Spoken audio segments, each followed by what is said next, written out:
okubisumulula okusumulula ebirabo bye baleeta ku mukolo n'okubirecevinga mbu obuzibu bwe bwava.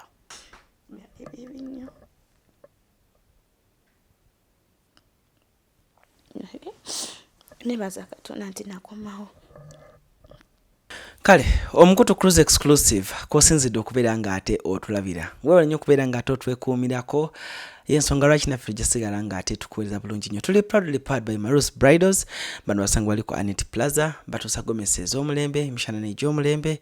Bw'oba omwagadde nno Marus munnange munoonyezaawo ku Anet Plaza bw'oyingira opposite Magoba bw'oyingira ekizimbe Anet Plaza edduuka ly'ojja okusooka okusanga ku floor esooka ng'oyingiridde ku side wali opposite Magoba ojja kuba omulengera bulungi nnyo. Naye obuuza abantu bonna abali ku Magoba abali ku Anet Plaza bajja kugamba nti Marus wuli eri ojja kuba omulengera bulungi nnyo. Kale n'olw'ensonga eyo sijja kuba ate nga mbalisa. Tuli proudly powered by ate aba Norian Capital. Bano bagamba nti basobola okuwola ensimbi az'oyagala okutandika bizinensi yo, okuzza abaana ku masomero, kola shopping, bintu ebyenjawulo, kuzimba amayumba. Bizinensi ye egaanye otambula oyagala gyongeramuko capital weekwate bannaffe aba Norian Capital. Basangwa wali ku Energy Center mu kibuga Kampala mu kibuga wakati. Kale olunaku olwaleero ndine Kim Asido ku kamera kwali bulungi nnyo kubanga ensonga zino tuzitambuza bulungi nnyo kwotadde ne Sharif ne tusobola okuba nga ate tubatuusaako emirimu gino emirungi ennyo bwe giti nammwe ne musobola okuba nga ate mugisiima. Abali mu America, abali UK, abali South Sudan wali Abannayuganda abangambye nti gye bali nabo babalaba, abali Kenya, abali Tanzania, mwenna nga mutwagala. Muli mu America mbagala nnyo mwami Lambert, kwotadde Gilbert, kwotadde President Henrietta, mwenna mbagala nnyo tiimu ya UNA eyo, mbagala nnyo mbagalira ddala mwenna. Kale olunaku lwaleero nina omukyala ku show. Omukyala ono she has gone through depression, okuvumibwa, naye okuvumibwa kwe tekwakoma ku ye yekka, nange nga banvumiramu. Kati ne weebuuza kati kuruuzi ate muvuma waaki, naye nga olunaku lwaleero tugenda biva kumukumu tumanye how the story started, what took her into exile, how did everything all of a sudden turn around. Omuvubuka ogenda yiga ki mu mboozi y'olwaleero. Momo watukako ekiseera nga you're that girl oba you're that girl that abavubuka generation yeno buli mwaga momo all of a sudden things turned around. Abe wali osuubira okuba nga ate bakwagala nnyo ate be bakufumita comments nga bo posting bakufuma buvumi luli bali bakuyiira laavu njereere. So all that story omwana agenda kuba amuko n'ekyokuyiga. Yeah, but nga tunatuuka yeeyo sooka obuuze ku batulaba n'oluvannyuma tweyongere. Abalungi abali ku cruise exclusive natwete erinnya ezzungu ennyo naawe mwe bityo banaye mwe bali kubeerayo mwe bali kulaba mwe bali kuwagira brother wange. Obulamu bugamba ki? Obulamu si bubi cruise pozi obubwo omanyi buli lw'otuuka mu kizibu bavuma nze, buli lw'obeera n'ekintu bagamba nze. Gwe kuruzi gamba ako kakwano ko fe katuwe sente zaffe. By the way yo tujja tuukayo, but otherwise for right now and embeera gy'oli mu bulamu bugamba ki? Obulamu right now si bubi, obulamu buli fine. Kiki oyinza okubeera awo n'ogamba nti kati obulamu ssaawa zino nsobola okuba nga nsobola okukola kino luli nali sikikola, nsobola okuba nga ate nkola bwe nti essaawa zino nsobola okuba nga nsobola okulabirira famire yange emabega ali kyembadde sobola. Nti oba oli awo nange essaawa zino nsobola okuba nga nsobola okwegulirayo kagoye kyembadde sobola kukola mabega wali. Benyinza okugamba sofa. Momo tutandike mpolampola okutandika tutandikire ku bulamu bwe bwakunyumirira otuvuge mpolampola paka obulamu bwe bwatuuka n'owulira nga you're dying kati ogenda fa stress. Obulamu bwatandikirawo okunyumirwa kuba lwe nakulaba Momo wale kisawe wavugira emmotoka nga y'amaanyi neŋŋamba wow actually wagula emmotoka wali ogenda ogula emmotoka eyo n'oŋŋamba Alan I'm going to buy a car bwet ne goja jitya omanyi ffe tubadde nawe maze nawe banga ddene nga kyokola ngamba Alan lwaki tokola kino Alan lwaki nawe tokola kino Alan lwaki tokola kino obulamu butandikirawo okunyumira era obulamu akaserengeto kajjirawo obulamu bwatandika okunyumira. It was 2019 when natandikira ofuna endorsements ez'okulinnya ennyonyi all the time nga every time mbeera ku nnyonyi. Obulamu bwatandika okunyumira kubanga nakolamu ebintu bingi, kugula mataka, kugula mayumba, kugula motoka, kukola biki. Yes, nakolamu ebintu bingi nnyo mu biseera ebyo, so bwanyuma nnyo. So bukunyumira abantu deals zijja okwata ssente owulira nga kwegamba like ng'omuvubuka yenna yenna oli mu bulamu obukunyumira. Yes, nga mpulira mu butuufu bulamu kyali yeetaaga kuba omuvubuka otuuka ku stage ng'oyifunye investments zo omanyi nti every month nsobola okuba nga nina kyenzija mu ssente. Ate mbalowooza nti okubanga opangisa abantu tebaba na investments. Naye ebiseera ebisinga before okuzimba ennyumba olina sooka kukola investments kubanga ennyumba teza magoba. Ate oluusi bwe tupakuka okuzimba ennyumba yeka nga tozimba ennyumba ya birooto byo. Okubirira bukubirizi kubanga njagala abantu balabe nti nina ennyumba. After some time ate ne weesanga nga oyagala ozimba ennyumba ey'ekirooto kyo. So kati nga nze kyonna nakimanya nengamba nina sooka kukola investments ezisobola okunviiramu okukola oba okuzimba amaka genjagadde oba okukola n'ebintu byenjagadde. With your hobby? Yes, nga naye waali bulungi. Momo, do you regret posting a relationship on media? I don't regret. Kubanga media terina kye yakola ku relationship yange. Gwe walabako ekibi abantu boogera about my relationship. So terina kibi kye yakola. Ebintu bitandikirawo okwonooneka ku side ya Momo. Where did she go wrong?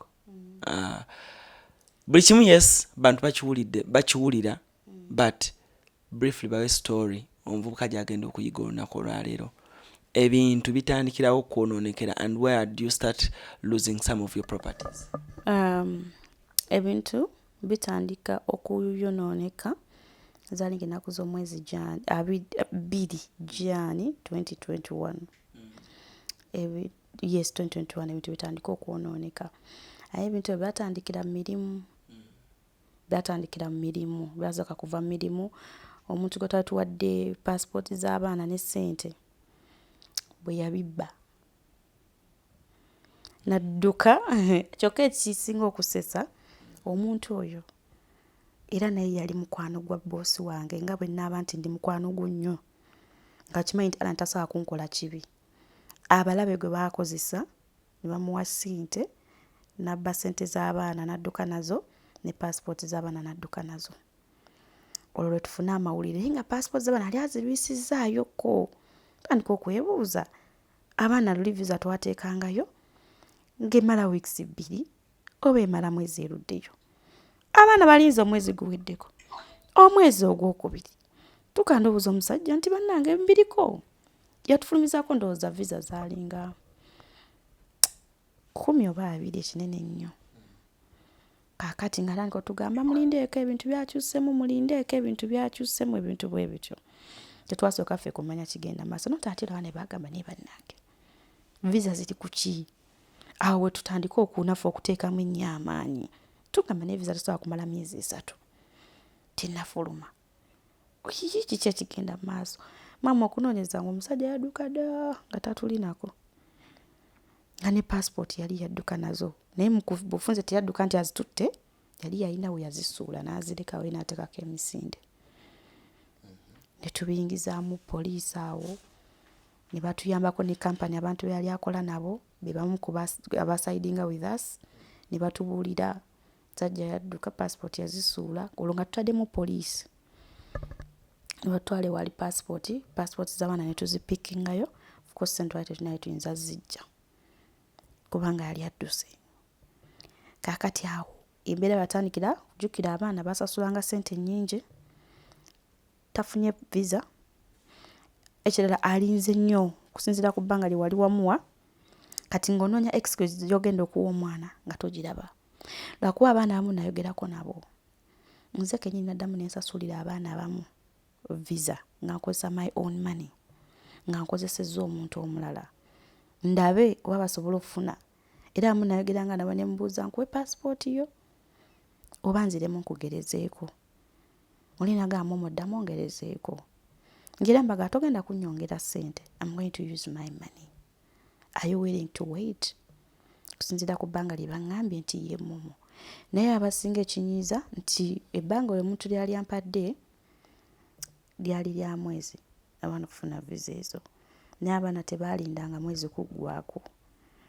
Okulegamba nze nkoyo linda mpa passport zange. So nenfiirwa ezo ssente ez'abaana ze nali mbateereddemu ate era ne batafunira ki visa zaabwe era ne batazifuna ne bajjayo passport zaabwe. So losinze we yatandikira. Byatandika ogenda obi abaana ne batandika tugenda kusiba ne baleetanga poliisi ate nze omanyi nti ebintu ebyo eby'obuvuyovuyo si byagalira ddala. Nomalizanga okutenga ssente odizza abaana naye nga tewaliako wadde olw'ataano. Naddala bano abaana abaali bakwasizza nze ssente mu ngalo zaabwe baali tebalina kye baagala kuwulira kuva mu kampani nga balina kuwulira kiva wange. Kati ebintu byonna byatandikira okwonooneka Alan. Nzijukira okunkubira nga oli mu nnaku ey'ekitalo. First wasooka tunda motoka yo. Tell us about that story. Ki ekikutunza properties zo mu kiseera ekyo? Ekintunza properties zange natuukako mu state. Wali obaddeko mu state ng'ebizibu bingi. Ndowooza nalina na depression. Kati nga abaana baagala kusiba nga beegasse. Kangambe balinga abaana bana nga bugata ssente zaabwe ziringa mu miliyoni oba 2 mu something. Abasoose sigamba nti ssente twali tubanji bazaali nyingi naye nga abasoose okutabuka. Tukusiba n'otunda nga mutuufu ssente zikuweddeko kuba nasasula abaana ssente zikana zenzigwako. Kati nga ate abalajukira nabo olwo patience be baweddeko. Kati ng'otunda muno ne kati ng'oli ntya n'entunda bwe nti ng'olwo n'ekyaye ng'olaba ekikuli okumpi noga motoka yendi okumpi bwe ngitunda ejja kunnyamba. Naye guess what? Nagitunda era teyannyamba. Kubanga ssente nazo zaavaayo kwegamba ebintu byali bingi ssente zaavaayo naye si tezannyamba. Kubanga nazo saaziryako wadde olw'ataano ate nazo ne zifa. Oba okitegeera. Ne ntuukako ne baŋŋamba nedda agende bwera okole osobole okusasulanga abaana buli mwezi ng'osindika ssente ne tubiteekamu ssente. Ate ze ensi eza Europe ziba za bbeeyi miliyoni 14 miliyoni 10 n'oziteekamu. Lw'oba ogenza okutwalayo passport embasale bagiggala. Nga biringa bisiraani. Exactly, nga biringa bisiraani. Nze Alan biri byali bisiraani super. Nakola ensi zaali zinasasulira zaali ensi 3. Ezo zonna ssente zaafiirayo. Nga bagamba gezaako eno ensi waliwo opportunity. Jjukira nze na travel history tebasobola kumma naye saafunako chance. Ensi gye nafunako chance yokka okwapplyinga visa yali Japan. And Japan is also expensive and very expensive omuntu ogendamu. Taddemu ssente ze Japan. Lwe tutwalayo passport bwe pa kwembasale baagiggala. Ssente ne zifiirayo ate abo abantu tebasasudde, they don't refund. Kubanga gamba company zirina policy agamba I did not fail okufunira visa. So oba tolina nangeri gy'omulopa bano abantu tubakwasa kisa. Okitegeera? Kubanga omuntu wa company akugamba nze saafeiringa kufunira visa. Naye gwe waŋŋamba nti okwoyo okulinda. Bw'ompa chance nsobola okufunira visa. Naye nga bw'omuwa chance asobola okutwala n'omwaka. So mu ngeri ng'eyo batwala ssente z'abantu. Naye nze zo zonna miliyoni 45 nazifiirwa nga sifunye kye njagala. So depression yo osobola ogirowoozaako gye nali mpitamu. Ate waite ebbanga ttono ne nfuna ebizibu by'omwami. Era nga bw'ogambye kyajjanga kisiraani bad luck. Yes, kyajjanga kisiraani. Nabyo ne bibaawo engeri eri weird. kubanga nze bebe n'ebintu okutandika okulira bwente byava ku mukolo. Nze olwava ku mukolo I could feel ekintu mu nnyumba. Era nga abewaka mbagamba nembagamba mbabuulire something's wrong mu nnyumba yaffe. Nga buli wenjiyingira bwenti ndabamu ekizikiza, buli wenjiyingira bwenti nembagamba bannange waliwo ekikyamu mu nnyumba eno. Nga wakaita ennaku ezi mpire okuva ku mukolo. Ate nkulimbe ki? Kubanga njogera n'abantu. Kati bw'obalimba oba okoze bubi. Nawulira nga buli wentuuka ku nnyumba mpulira ekizibu. Essaawa neetuuka nga ne bwentuuka ku nnyumba ogiyingira nga mpulira ekizibu nga ndinga agenda mu kkomera.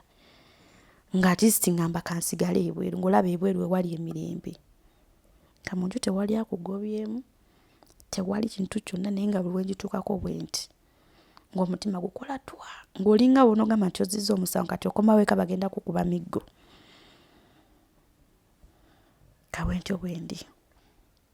Era essaawa yatuuka nenva mu nnyumba. Sirina kye nakwatako, buli kimu nenkireka awo ne ngenda. Wagenda bugenzi? Ngenda bugenzi. For how long did you talk with Dax Kweyembere yali eri mu Kweyembere twajogerako I think for about 2 months. Omanyi ffe abasajja oluusi ebintu ebimu tubitwala just for granted. Era of course naye kati jjukira ate we did not want to believe nti oba mulimu eddogo oba ekiteeka nga twagala bibirievinga kubanga ne Dax musajja musiraamu nnyo, akkiriza nnyo mu ddiini. So nga tukiwulira naye nga tetwagala kikkiriza. Okitegeera? Kati nga bw'onoobanya ekintu nti wekiri naye ng'ogamba sijja kikkiriza, sijja kiwabudde kikkiriza, okitegeera? Ne tutakiwabudde mu ngeri ng'eyo. Naye nga munnange kyaliwo osanga singa twakifaako osanga tetwandituuseyo eno mu maaso. Did he get time naye n'atandika okkifiiringa oba n'alaba embeera eyo? Embeera ye yagiraba luvannyuma. Nga byonna byonoonese nnyo ndowooza nga twawukanye n'okwawukana. Ye ate we yazukukira oluvannyuma. N'agamba I wish I knew. Yes, nga bimaze kugaba bitambudde n'ebbanga. Olowooza what was the cause? Omuvubuka abeeyo ng'alaba story eno akoze amaka ge ali happy. What are some of those few things oba what's the cause? Joyinza omugamba nti avoid this oba weewale bino ebintu wammanga naddala nga you in a happy life. Kakati Alan toyinza kwewala bantu, that is one. Kubanga kintu ndowooza kyandibadde kituufu owala abantu. Naye tosobola kwewala abantu. You can't live without people. That is one. Bwe buzibu bwe tukirinamu. Naye ate we all know buli muntu ali awo nti mu famire yaabwe buli famire yonna ebeeramu n'omuntu omutima omubi. So bino ebintu byali bya mirundi ng'esatu. Mwalimu famire, mwalimu n'omuntu nga just ye tolina mukwano gwe ku bantu abasinga bajja ku mikolo. So I think nze bangamba the worst mistake I made I think was to unwrap ebirabo and to receive the gifts. Okitegeera? Okubisumulula, okusumulula ebirabo bye baaleeta ku mukolo n'okubireceivinga mbu obuzibu bwe bwava. Bagamba mbu tolina kubireceivinga nga ggwe omugole. Omuba mulina ofuna waawo omuntu areceiving ebintu ebyo okuva mu bantu so that ebituuka ku ggwe direct. Kubanga abantu bakola ebintu bingi nnyo mu birabo. Bingi nnyo abantu babi experience nze bakuba nti teboogera maybe oba tetufuna chance kubatuukako.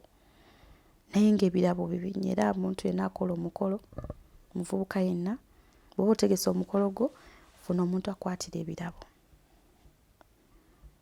Kubanga ebizibu ebisinga wenna bijja. What was that? Gwe kikyotulaba nina ogamba nti relationship yange n'amaka gange ndowooza ensonga enkulu yabyonoona yali eno. Anti wagirabawo? Iffe ng'abantu tetwalina buzibu. Era I think wabeeranga nnyo naffe wajjanga nnyo waka watusangako nga tuyomba. so ffenga bate twalina buzibu nti oba twali tuyomba kubanga kyakiranga kya bulijjo omwami n'agenda okukola. Naye kati yagamba nti naye bwe yatuuka eyo ffe kye twalabanga atuvuddemu bwe yatuuka eyo naye ne bitabuka. So ekintu yava nakyewaka naye n'agenda nakyo ku mulimu. Gyatuuka nayo ne byonooneka. Naffe no ne byonooneka. Ennyumba nga sikyasobola gisulamu. Sikyasobola giyingiramu. Ogiyingiramu owulireku ebintu nga byali bingi nno. Oh, omwana wange omuto yalugenderamu ebintu byamulumaluma omubiri gwonna. Netutoba naye okumujjanjaba. Twatoba naye okumujjanjaba. Bizinesi zo bwe ziyiika n'ezoli bwe ziyiika. Ebyange ebiyiika n'ebyoli bwe biyiika. Tokugamba you can imagine embeera ye yali awo. Naye byonna byava ku bantu. Byava ku bantu. So emikolo egyo tulina okubeera careful nga tugikola. N'abantu bennyini abantu tebaagaliza ate nga abantu tusobola beewala. Kubanga bw'otuuka ku kya bizinesi abantu tebaagala muntu ayitamu. Naawe osobeera wano ng'oli alaba YouTube channel y'ekikuba ennugu n'emukwata. Olina obulangu lwaki yabulina nze sibulina. N'ate kiera kyennyinza ogamuvuka tekikumala mu maanyi. Olina okusigala ng'opushinga. Banga buggwamu amaanyi omulabewo kyaba ayagala. Kati singa nange embeera gye natuukako ku zero. Singa nasigaddeyo nabadde ngenda gweddalu first of all. Nabadde ngenda kuvaako. Mwali genza okunoonya nga temukyandaba omulabe yandibadde happy. Ani akujja wano? Naga momo. Kankujje Uganda nsooke nfune wenkuwummuliza. Yali mukwano gwange. Takuba tayagala bintu bya kamera. Era nali namugamba kola ne mugamba ekintu kye nja okukola nja kwebazaako Mukama n'angamba tayagala kamera. Naye yali mukwano gwange nga bwe nanyumyamu nga bw'ono onyumyako n'omuntu. Ate being nti twali mu industry mu gundi mu business yemu.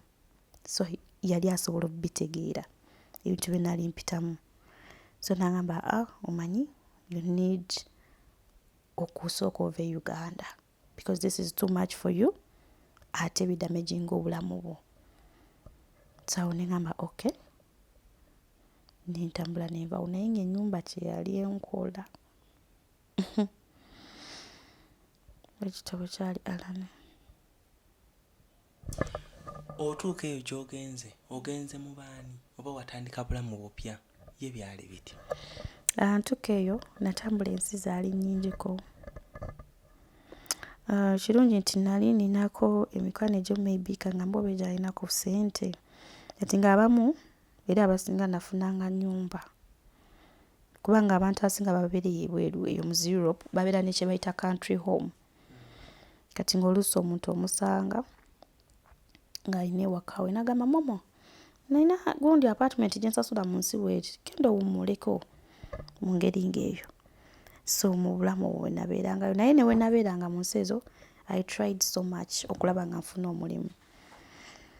Naye nga buli ngenda osaba omulimu bwe bagenda ogumba abaawo ekizibu.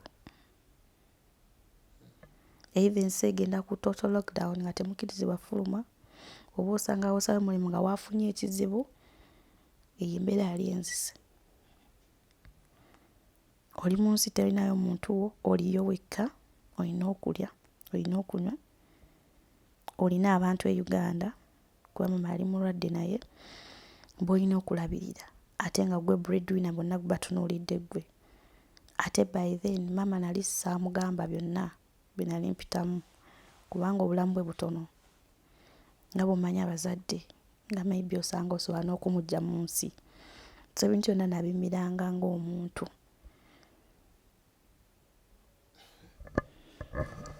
Social media bursts, comments, mu inbox yo. Onakuyisa omubbi, onakuyisa omuyaye. What's that scenario? Oba that one message? Eyajjako mu inbox yo. Oba one comment that you read. No, and you burst kuba toyinza butakaaba wallahi ku bintu bimu. Nalinga nakaaba nnyo. Nnyo. Ekisembayo. Era bafuna ku chance ofuna ku audios zange ne baza Katonda nti tebazifulumya kuba lwesa gye natuuka nga ndi totally depressed. Kati nga ndowooza naatera ogw'eddalu waliwo stage eyo gy'otuuka ng'oli mu depression. Kati ng'owulira ate ekyasinga okuleeta ekyo zezimu ku message ze nafunanga osanga omuntu ng'akuvumya ekigambo bwekiti ng'akuwandiikidde okuva eri paka wansi n'osoma ekyo n'ogamba I wish omuntu ono amanyi bempitamu. I wish omuntu ono amanyi nti sirimu simanyi na kyakuwugira sagala bijjukira Alan.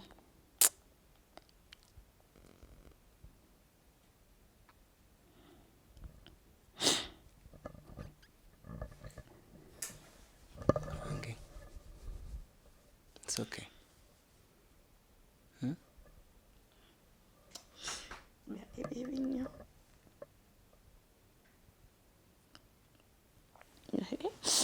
Nebaza Katonda nti nakomawo.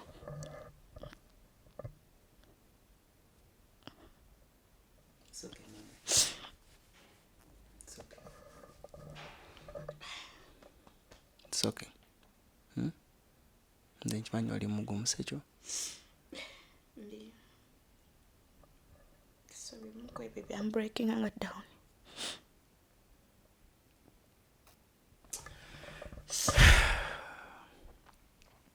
Okay. Tukyengera cruise exclusive nga bwe tulinda momo okubanga te akakkana muko, but social media bullying ne depression n'okuteeka abantu mu mbeera bwetyo yereeta ebintu ebyo. I swear upon the living God, I felt bad.